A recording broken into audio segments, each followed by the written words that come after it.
I genuinely had no intention of trying this again, but because of the response from all of you guys, I pretty much have no choice except to try this again. So hopefully it goes a little better this time than it did last. For those who missed part one, basically what we're doing is using our clear coat as a wet bed for our color. This is something I would have never tried, but a gentleman commented it on one of my short videos suggesting it, so that's what made me go down this rabbit hole. And the first time it didn't work out for two reasons. One, the coat of clear that I put on was too light. The second thing was I used waterborne paint. I was under the impression that the gentleman who gave this suggestion for this method knew that I sprayed Envirobase. Apparently he didn't. So today I'm going to be shooting solvent base, which is my Lumabase base coat. So I just laid our sealer. I'm going to mix up our clear coat. Then we'll go lay that on a little wetter than I did the first time. I'm going to mix our clear up. We'll go in there and we'll lay it down over our sealer. What could go wrong? All right, we have our clear in the gun. I reduced it a little over 100% this time. I probably went about 120%. So I'm going to put it on a little wetter than I did last time. And for those who didn't see the last video, basically what I did wrong was apply my clear too dry, and the texture that it left behind came up as modeling. So my color did not look good at all. I'm trying to give it a little more material this time, and I also reduced it more than I did the first time. So I should have thinner material and a wetter coat, and I'm using solvent. So everything should work out. Here, I think we're good. So I'm going to give this 5 minutes, and then we'll start laying our colors. You can see this thing is still wet, as it's apparently supposed to be. And what I did here to also try to help myself out was I left my material a little bit thick. So I'm going to put these coats on nice and light, hoping not to get a reaction.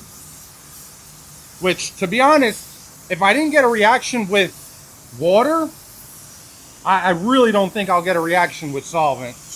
But still, you can get a reaction, so it's better to go a little lighter.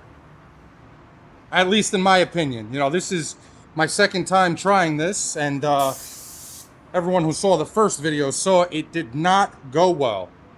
If any of you guys have any tricks similar to this, whether it's with water or with solvent, let me know in the comments, because clearly I'm not afraid to try.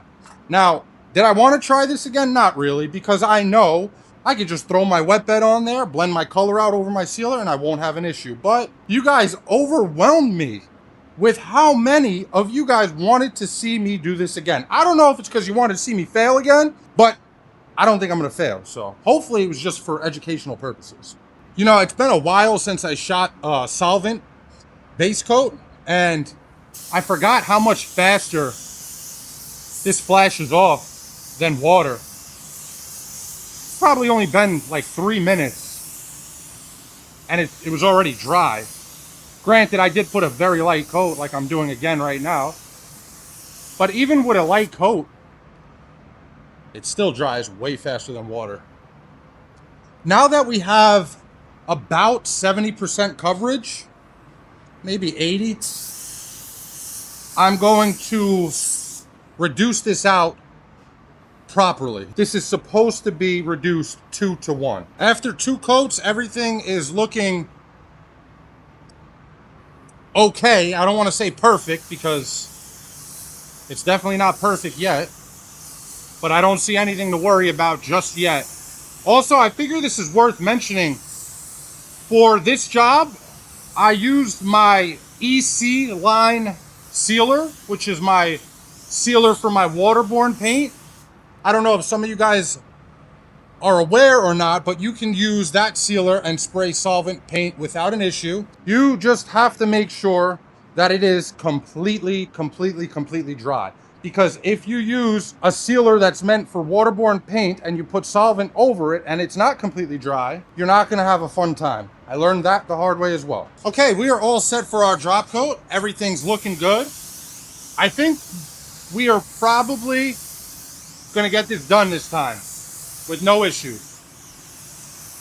At least that's what it looks like so far.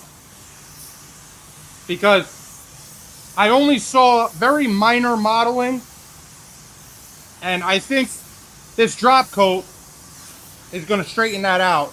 It's definitely a little harder to lay metallics in solvent than it is with water for whatever reason. It could just be that I'm, out of practice with solvent. All right, and just like we did in the first video, we're gonna check everything out with our lights off and our spotlight on. Make sure I got coverage up there. I do. And I see absolutely no sign of our sealer edge and no sign of our blend, which seems pretty reminiscent of our first video because everything looked great until we laid clear on. Soon as we laid clear on, it was all downhill from there. Okay, I have my clear in my gun. This is Omni MC161, shooting it unreduced. I really think we got it this time, guys. I mean, just hope we do. Worst case scenario, if there is some modeling on here, this is a police car that we take care of their cars for a, I'm sure a hefty discount because they look out for us. So they could just consider it payback for a parking ticket or something I got a while ago, and we'll call it even. By the way, I know some people might not know, these are the same guns, just different caps. The cap on here is the flow cap. The cap on here is going to be the control cap. It's the same gun, just a different cap. I use both of them for everything. It's really just preference, but when these are officially for sale later this month, there will be a video out before then explaining the difference and showing the difference between the caps.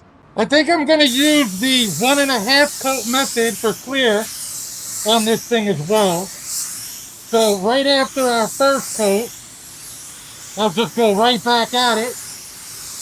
Oh, let me get my hose away from there. So far, so good.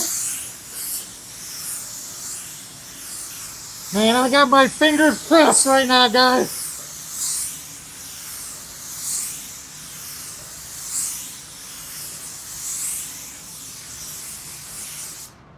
Oh, I wish you could see the smile behind my mask right now. Oh, I wish you could see it.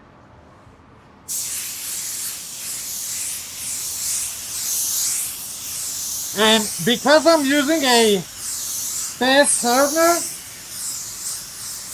I'm able to just go right back to back. I also bumped the booth up a couple degrees. So instead of having it at 76 or 77, I just throw it up to 78 or 79. And I know it's only a couple degrees, but believe it or not, it does make a difference.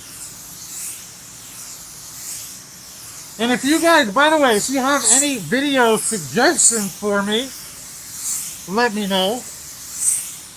Because it is not easy to continuously come up with video ideas. So I would appreciate it. Speaking of video ideas, I've been experimenting something with my sealer and my base coat, and I guess how I spray it as well.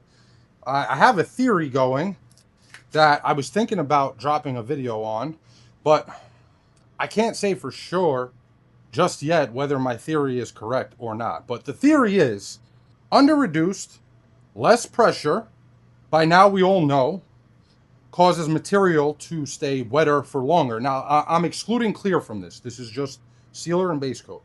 So what I've been doing lately is under reducing it and shooting it at a lower pressure so it hits the panel while it's still wet. My belief is by doing that, I'm putting the material on the panel as wet as it can possibly be, because the second it leaves your gun, it starts to dry.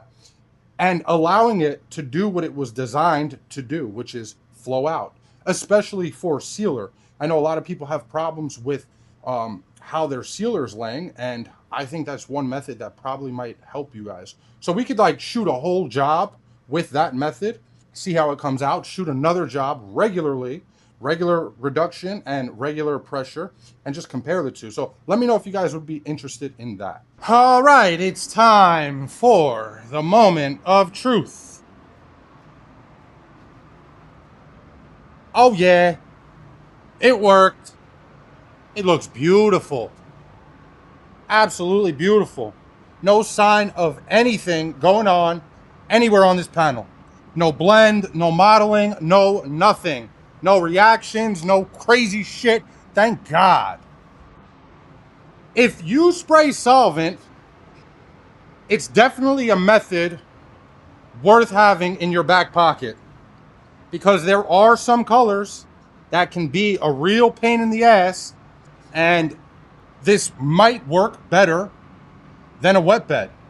Take it from me, make sure you don't apply that first coat of clear too wet, and if you use a high solids clear like I do, and mine is very, very, very thick, make sure you reduce it by at least 100%. I'm sure going over 100% contributed to this coming out so nice. Just don't expect for it to come out perfect on your first try, because we all know it didn't for me. Anyway, that's going to be it for this one, guys. Thank you so much for watching. If you enjoyed the video, if you got any value out of it, or if you were entertained, if you could, please consider dropping a like, comment, or maybe even subscribe. Until the next time, peace!